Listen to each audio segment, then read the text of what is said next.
আমাদের প্যাকআপ হয়ে গেছে, ভাই আমাকে নিয়ে যাচ্ছে সাথে সাথে, আর মা টোটোতে যাচ্ছে। আর আমাদের আজকে খুব সুন্দর কাজ হলো, তো খুব সুন্দর কাজ আছে, প্রত্যেকে বলবো দেখবেন। আর খুব সুন্দর রিঙ্কি ম্যাম অ্যাক্টিং করেছে, ভীষণ সুন্দর। আমি জানি না আমি কতটা ভালো অ্যাক্টিং করতে পেরেছি, আমি 100% দেওয়ার চেষ্টা করেছি। আরো আজকে এসেছে আমাদের মুর্শিদাবাদ, তো বলো মুর্শিদাবাদে এসে আমাদের সঙ্গে কাজ করে তোমার কেমন লাগলো? আমার খুব ভালো লেগেছে, খুব মজা করেছি, খুব এনজয় করেছি। নেক্সট টাইম আবারও একসাথে কাজ হবে আমাদের। তো এই কাজটা খুব শীঘ্রই রিলিজ হবে, প্রত্যেকে দেখবেন, আমাদেরকে একটু ভালোবাসা দিবেন।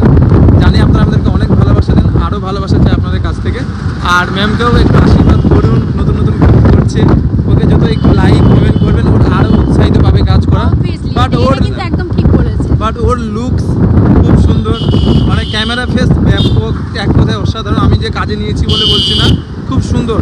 আপনারা প্রত্যেকে দেখবেন আর ওকে একটু সাপোর্ট করুন, তার সঙ্গে সঙ্গে আমাদেরকেও করুন, যাতে আমরা নতুন নতুন নাটক নিয়ে আপনাদের সামনে আসতে পারি। খুব শীঘ্রই আমরা মিউজিক অ্যালবাম আসছি, একসঙ্গে কাজ করব যদি ঈশ্বর ভগবান। আমাদের শ্যুট কমপ্লিট, তো চলে যাচ্ছে, মালদা থেকে এসছে। তো দেখো তোমাদেরকে ভালোবাসি বলে কত দূর থেকে কাজ করছি, দেন চাই তোমাদের ভালো লাগুক। তো প্রত্যেকে ভালো থাকুন, সুস্থ থাকুন, এটাই চাইবো। একটা কথা বলবো, অনেকে হয়তো ভাবছেন যে এখন একটা চাকরি করছি, আরও বড় চাকরি করব, বা একটা ব্যবসা আছে, আর একটা ব্যবসা, আরও বড় ব্যবসা করবো, তারপর বিয়ে করবো। ভুল ভাবছেন। আপনি যেমন অবস্থাতে আছেন বিয়েটা করবেন, কারণ একটা স্ত্রী না থাকলে তার জীবনের কোনো দাম নেই, তাই না? ভালো খেতে পারবে না, ভালোভাবে থাকতে পারবে না। তো প্রত্যেকে বলবো বিয়েটা করে নিন, বেশি লোক ভালো না, তাই না? একদম। কোনো চাপ নাই, কোনো চাপ নাই। বিদেশ গেলে রাজমিস্ত্রি ভাষে চোখের চলে।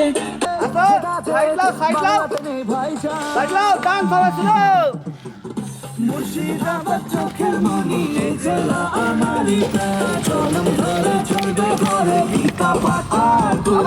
মুর্শিদাবাদ চোখের মনি, এই জেলা আমারই চলম ধরে চলবে ঘরে গীতা পাঠ।